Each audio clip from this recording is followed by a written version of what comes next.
大家好啊！有冇試過睇中醫叫你戒口，或者收到一張戒口紙，上面有10幾廿樣嘢唔食得呢？過往呢係有啲濕疹患者就係遇上以上嘅情況，咁好苦惱問我，中醫要去好多嘢都唔食得喎，問我可以食啲乜嘢啊？咁我以前都學過中醫嘅，中醫係好重視戒口啦，咁係有佢嘅理論嘅，適當嘅戒口對濕疹係有幫助，係有必要嘅。但係同一時間戒太多種類嘅食物咧，反而咧就會影響你嘅營養失衡啦，同埋令到你情緒低落嘅喎。咁喺身體同埋心理上嘅層面咧，對濕疹都係有害無利㗎。喺今次影片度咧，我就會分享下一啲濕疹患者嘅戒口問題啦，同埋講下點樣戒口先至唔怕營養失衡，戒啲乜嘢對濕疹先係最有幫助。我係 Sandy，係小兒肥皂嘅創辦人，亦都係位自然療法師。呢個頻道係會分享一啲身心靈健康嘅資訊，尤其是喺濕疹嗰方面。如果你哋對呢方面有興趣嘅話，記得要訂閱啦。喺過去嗰10幾年咧，我接觸過好多嘅濕疹患者，咁佢通常咧都係試過睇西醫同埋中醫。咁大約喺6、7年前咧，咁嗰時係夏天嚟嘅，有位男士咧嚟到我間鋪頭想買濕疹嘅產品，咁咧佢就着住件外套入嚟，我就覺得好奇怪啦。咁我嗰陣時嘅鋪頭嘅冷氣開得好細嘅喎，咁同佢傾完偈之後咧，先知道咧佢因為濕疹睇中醫，咁聽個中醫話咧戒口戒咗幾個月啦。咁嗰張戒口紙度咧有好多樣嘢都唔食得，但係個中醫話咧一定要戒得清先會好返喎。咁男士咧就話，因為好想快啲好返，所以佢好聽話，戒得好清。咁佢嗰時話咧，覺得啲皮膚咧仲係有啲反覆嘅，但係個身體咧就變得怕凍咗，好容易感冒。咁其實咧呢個情況咧就係過分戒口，營養唔均衡，身體就變得虛弱咗，免疫力下降，咁對濕疹咧係有害無利嘅，而且咧免疫力差係會好容易感冒㗎，亦都會更加容易引發濕疹。咁其實咧有2類人咧更加要小心啲去戒口。咁第一類咧就係老人啦。咁有老人家咧就話中醫叫佢戒食啲寒涼生冷嘅食物，咁結果咧個老人家咧就連啲稍為寒涼嘅瓜菜都唔敢食咁多。結果咧因為啲瓜菜水果食得少咧，膳食纖維唔夠咧，咁啊成日便秘，同埋腸胃亦都唔係咁好。咁第二類人咧就係發中嘅兒童啦。咁小朋友喺成長發育嘅階段咧，營養均衡係非常之重要嘅。咁除咗身體嘅發育啦，咁仲要建立翻好個免疫系統，同埋腸道嘅微生物嘅生態。咁對於小朋友嚟講咧，過分戒口咧，一來咧就會令到佢哋飲食營養唔均衡啦；二來咧，因為長期唔接觸某一啲嘅食物咧，假以時日咧，到佢大個咗之後，再接觸翻嗰啲食物嘅時候咧，係會更加容易因為不耐受而出現過敏反應嘅。其實戒口咧，除咗要注重呢個營養均衡之外咧，情緒健康都好重要。心理情緒咧唔健康咧，都會導致我哋嘅免疫力下降，甚至會造成抑鬱症啦。咁我有另一個嘅濕疹個案咧，係一個10幾歲嘅少女嚟嘅。咁佢媽媽揾我同佢做一個濕疹諮詢啦。咁佢話個女咧，濕疹睇中醫睇咗成個月都冇乜改善，最慘咧就係好多嘢都唔食得，包括啲生冷嘢啊、紅肉啊都要戒口。咁佢好無奈咁講咧，佢話個女同佢話，可唔可以咧俾我食啲牛肉啊？我咬下都好啊。跟住我吐翻出嚟咯。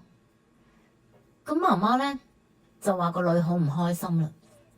但係咧，中醫話咧要戒晒全部先會好翻。咁媽媽咧都好想去快啲好翻啦。咁所以先唔俾佢食，唔俾佢食牛肉啊，同埋其他食物。咁結果個女咧就好似好抑鬱咁。咁我之後咧就同佢個女做咗一個食物過敏嘅測試。咁咧證實咧牛肉咧係完全冇問題嘅。咁媽媽咧就好安心咁俾佢食啦。咁我之後咧仲重新教佢點樣去戒口啦，平衡佢嘅飲食嘅營養啦，同埋配合翻外用嘅產品，咁慢慢咧個濕疹咧亦都好有改善啦。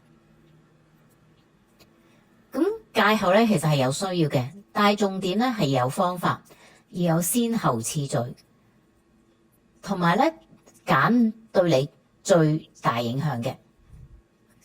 第一樣要戒咩咧？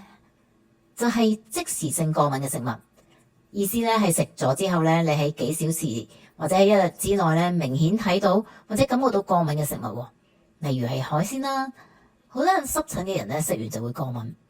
咁呢類食物咧，就係你個人首要戒嘅食物啦，因為咧個反應係好明顯同埋好快噶。咁最常見嘅過敏食物咧，包括牛奶啦，即係乳製品啦、雞蛋啊、大豆啊、海鮮啊、蝦蟹、貝殼類。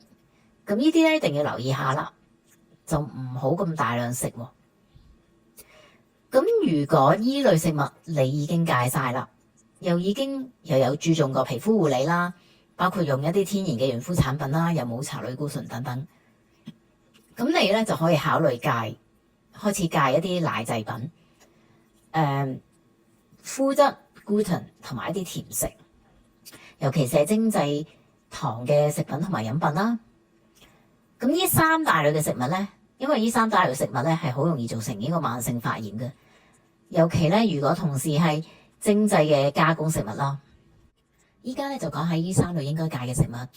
第一類牛奶類啦，包括奶製品，牛奶裏面嘅蛋白質、酪蛋白同埋乳清蛋白咧都係致敏源。咁酪蛋白咧比乳清蛋白更加難消化，未消化嘅酪蛋白咧由個腸度進入咗血咧，咁個身體咧認到佢係一啲外來嘅異物啦，咁免疫系統咧就會發動呢個攻擊，咁身體咧就會發炎噶啦。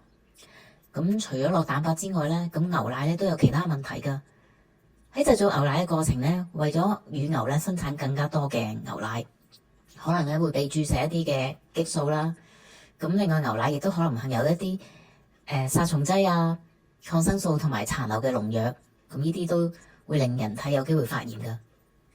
咁奶製品就包括一啲芝士啦、乳酪、雪糕、奶茶，咁好多嘅甜品都有奶嘅成分。咁如果係 BB 嘅話咧，當然最好就係餵食母乳啦。咁我自己嘅親身經驗咧，就係喺今年年初嘅時候，因為感冒啦，咁就戒咗奶製品一段時間嘅。咁喺頭嗰2個禮拜之內咧，就明顯咧個白帶又少咗。中醫打脈咧就話濕氣又少咗啦。咁我個感冒咧亦都有改善。咁效果咧，我覺得係仲快過食西藥同中藥嘅。咁第二類嘅麩質類啦 ，gluten。咁麩質咧就係喺大麥同小麥同埋裸麥裡面都含有嘅蛋白質成分，做麵包啊、蛋糕咁有高筋、低筋麵粉，筋度唔同咧，口感唔同。咁無筋咧就係 gluten free 啦，咁依家都有好多標明係 gluten free 嘅食物嘅，咁例如意粉啊、餅乾咁樣。咁因為咧麩質咧係會增加腸道嘅滲透性嘅，令到嗰啲腸道會滲漏。咁就係叫做腸漏症啦，咁就會造成身體嘅發炎。咁如果想知道更多有關腸漏症咧，咁可以留言話俾我聽，咁我另外做一個主題嘅。咁我亦都有之前嘅影片咧，有講到呢兩類嘅食物噶，咁大家都可以睇翻啦。咁第三類咧就係甜嘅食物啦。咁糖咧會喺我哋嘅身體咧裏面咧引發呢個細胞發炎嘅反應嘅，咁令到咧啲細胞老化嘅。而糖嘅分子咧，亦都會喺身體裏面咧，同嗰啲膠原蛋白結合，就叫做糖化。糖化咧就係身體積累咗嗰啲糖類啦，同埋皮膚嘅蛋白質結合，咁最終咧就會變成呢個AGEs 啦。咁糖化嘅終產物，咁皮膚就會老化，就會變得越嚟越差噶啦。咁當我哋食甜食嘅時候咧，血糖上升，令到胰島素立即咁樣分泌咧，就會刺激已經發炎嘅皮膚啦，咁病情就會惡化咯。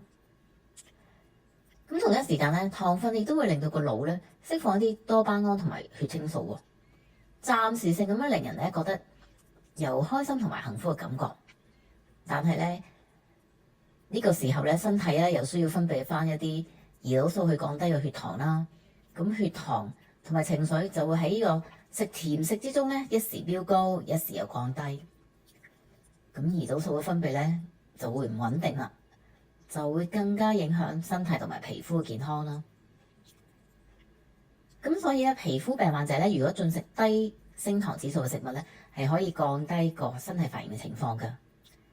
咁所以咧，有啲人咧戒咗食甜嘅之後咧，或者食少咗咧，都會覺得身體冇咁易發炎㗎喎，而皮膚咧亦都會有改善嘅。依家咧就講下安全有效嘅戒口方法喎。咁如果你對牛肉啊、雞鴨鵝呢類嘅紅肉咧都冇即時性嘅過敏咧，其實係可以食一啲嘅。咁冇必要完全咁戒晒咯。因為呢啲咧都係原形食物，本身咧亦都有豐富嘅營養價值喎。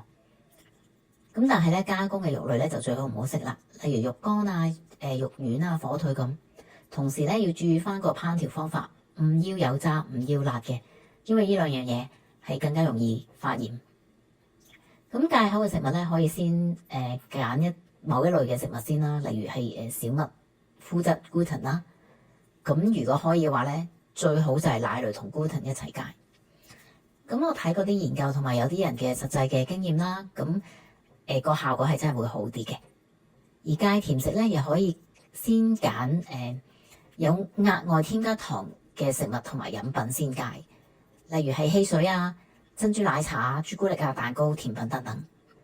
但係咧就可以揀翻一啲相對甜度低一啲嘅水果嚟食。咁戒個方法咧，就係設定一個時間啦，例如1個月。咁戒某一類嘅食物之後咧，睇下個皮膚有冇改善喎。咁每個人個情況都唔同嘅，最緊要咧係要睇翻你當時嘅情況同埋個人個需要，而設定一個最合適嘅飲食嘅計劃咯。好啦，今次就講住咁多先，以後咧會再講其他有關健康飲食嘅話題。如果呢個影片咧對你有幫助咧，就俾一個 like， 分享俾其他有需要嘅人。希望可以幫到佢哋啦，記得要訂閱喎。多謝收睇，拜拜。